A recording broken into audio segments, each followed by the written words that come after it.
Chapter 4. Ricks. The next morning, I'm sitting at the kitchen island with my laptop, sipping coffee and scouring the internet for a job. I plan to ask Flip if I can play around with his financial portfolio. It'll add dimension to my resume. Rage quitting means I can't use my previous employer as a reference. Even putting them on my resume could lead to questions, since I was only there for 3 months. Living here is not a long-term solution, especially since it seems my brother has a habit of bringing home random women and having exceptionally enthusiastic sex until 2 a.m.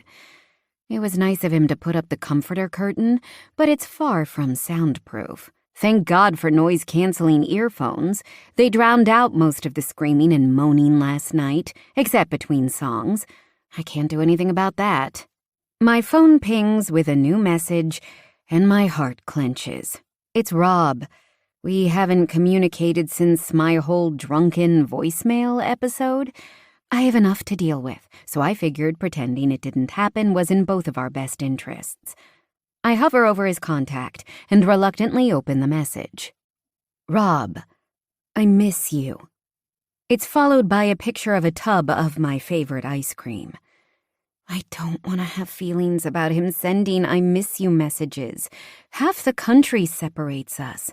As much as breaking up has sucked, I understand why he did it. Making a relationship work like this would have been hard, harder than he was willing to manage. That should tell me everything I need to know right there. I still send a reply, like an idiot. Ricks, same. I flip my phone over, though, so I'm not tempted to continue the back and forth. Things are complicated enough without poking that wound. At 9:52, Tristan's bedroom door swings open.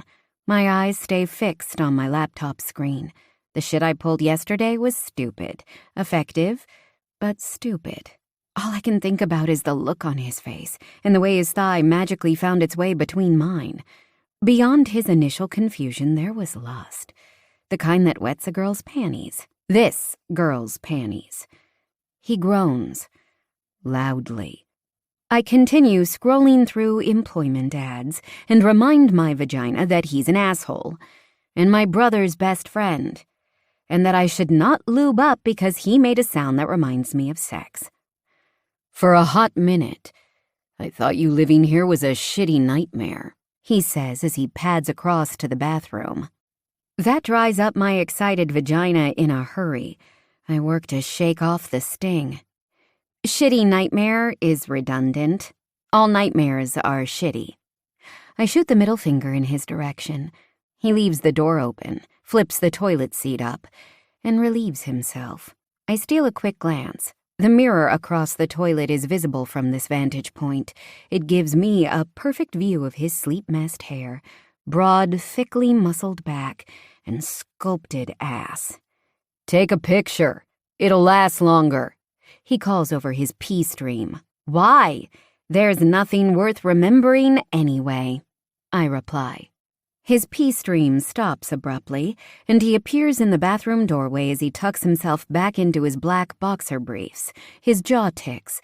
There's something in his expression I can't quite figure out, like I've hurt him somehow. But that's what we do. Fire arrows and see who can hurt the other one the most. He's usually the winner, even if he doesn't know it. He pours a whole vat of salt in the wound with his next shot. You realize you're not wanted here, right? Flip feels bad because your roommates were assholes. He'll let you stay because he doesn't want to deal with his guilty conscience, and neither do I, especially not at the beginning of the season. But you're a problem, and I don't want you getting in the way, Beat. I can't help it. I flinch at his words. He used to say something similar when we were teens, telling me I was annoying to have around. I don't want to deal with you any more than you want to deal with me. Douchebag, fuckboy, arrogant asshole. I'm not the same little girl who wanted his affection. Now I wish he'd choke on his own dick half the time. The other half, I wish I was choking on his dick. Everything you do drives me up the wall. Why is the counter covered in bottles? He motions to the vanity. I tried to keep all my stuff on Flip's side, but a few things have been moved since last night. The medicine cabinet is full, mostly of various types of condoms, plus menthol rub and a few other counter painkillers. He stalks over to the shower and pulls the curtain aside. And how many products do you need to shower? It's like a fucking drive-through car wash in here. I only have the basics: shampoo, conditioner, body wash, a poof, and sugar scrub, and they're all contained in a small plastic bin, unlike the leaking 3-in-1 wash my brother favors and Tristan's expensive shampoo and body wash. What crawled up your ass this morning? You! Your shit is everywhere. Hating him is so easy sometimes. Maybe the stunt I pulled yesterday is having the same frustrating effect on him as it is on me. As soon as I think that, I brush it off as ridiculous. The knee between my thighs was reflexive. He can't stand me. His overt disdain makes that clear. A knock at the door prevents me from responding. Then the condo door opens. A woman in her mid-20s, dressed for business, pokes her head in. "Hello? Hemi incoming." Her long dark hair is styled like she's been at the salon. High-waisted pants and a blue chiffon cap-sleeved blouse accentuate her curves. She's carrying a messenger bag, and she doesn't seem like one of my brother's hookups, but she looks familiar. She sets a tray of coffees on the side table. "Hey, Hemi." Tristan pulls the bathroom door closed. I glance between them, a weird, unpleasant feeling twisting my stomach uncomfortably. It's clear Tristan and Hemi know each other. I just don't know how. Maybe I'm wrong about the whole girlfriend thing, but he came home the other day covered in glitter and cheap perfume. I recognize the smell of Chanel No. 5 on Hemi. She purses her lips and props her fists on her hips. "For the love of God, I said I'd be here at 10. This isn't your locker room. Put on some goddamn clothes." She's definitely not his girlfriend. The instant relief I feel is ridiculous. "Blame it on Flip. He was the one making a racket until 2 in the morning. I just got up." Tristan heads for his bedroom. Maybe that's why he's so aggravated this morning. Maybe I was an unfortunate target for his wrath. "Where is Philip?" Hemi asks. "Still in bed." Tristan's bedroom door closes. Hemi, who hasn't noticed me, huffs, and her heels click across the hardwood floor. She pounds 3 times on Flip's door. "You better be out here in less than 10 minutes, Philip, or I will sign you up for a herpes endorsement," she shouts. And then I understand why she looks familiar. She's head of the team's PR. Her job is to manage unruly hockey players and their bad behavior, making them participate in charity events, smooths out rough edges in the public eye. She also helps players secure endorsements, which earn income on top of their already amazing salaries. It's a cool job, and she seems like a badass. She spins around and her eyes flare. "Oh, hi." Her gaze moves over me in an assessing sweep. I'm wearing the same shorts and baggy shirt I slept in. I'm also braless, mostly on purpose. Her smile turns tight. "I'm sorry, sweetheart, but Philip and Tristan have a meeting this morning, so you should be on your way. I can call you a car if you'd like." She pulls her phone out of her bag. "I'll just need an address." "Oh, She thinks I'm one of their bunnies. I suppress a gag. "I don't think." Tristan's door swings open. He's wearing gray sweats and one of those weird workout tanks with the huge armholes so you can see his nipples and all 11,000 abs when he turns sideways. "Tristan, you'll have to call your friend a car," Hemi says in that same tight, no-nonsense tone. I kind of love her already, even though she thinks I'm a bunny. Tristan's brows pull together. It's irksome that even that expression is hot on him. "Huh?" She tips her head in my direction. "Your friend? You need to take care of her." "Take care of?" His eyes go wide. Oh, fuck. I hold up a hand and get in a dig before he can. Even if humanity was on the brink of extinction, I wouldn't let this fuckboy put his dirty hands on me. His eyes narrow. I'd rather lose my dick to frostbite. It's early to be hitting below the belt like this, but I'm ready with the next arrow of my own. I would rather seal my vagina shut with superglue. Hemi, the poor thing, looks seriously confused.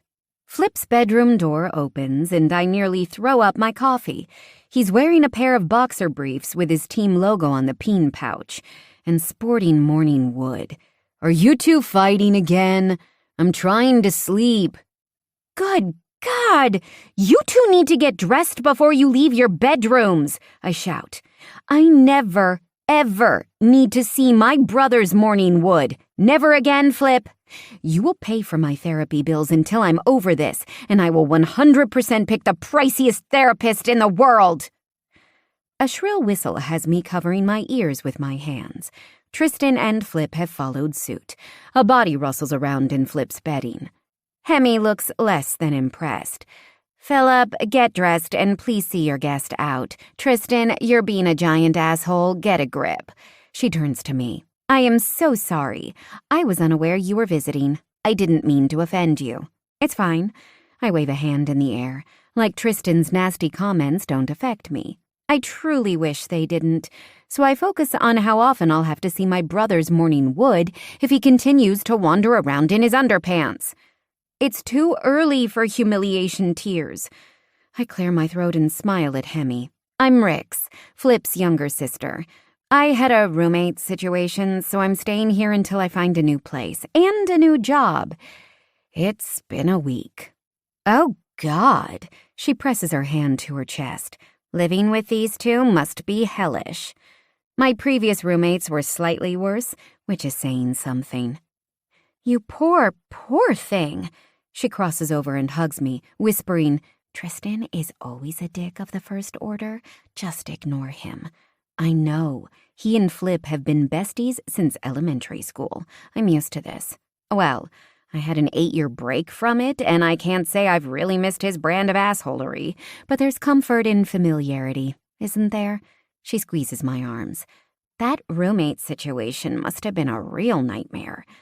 They struggled with boundaries, and it got a little harassy at the end when they kept trying to convince me to have a threesome. Oh, wow, that's... She glances over her shoulder at Tristan. Just another day in a pro hockey player's life? I supply. They learn over time that their actions have consequences, Hemi says. Seems to be a lesson Flip isn't all that interested in. As if on cue, a girl-woman with mascara raccoon eyes comes sashaying out of Flip's bedroom. She freezes when she sees us and tries to disappear back inside, but he blocks the way. Don't worry, sweetie, we're not the angry girlfriends, Hemi says. I'm their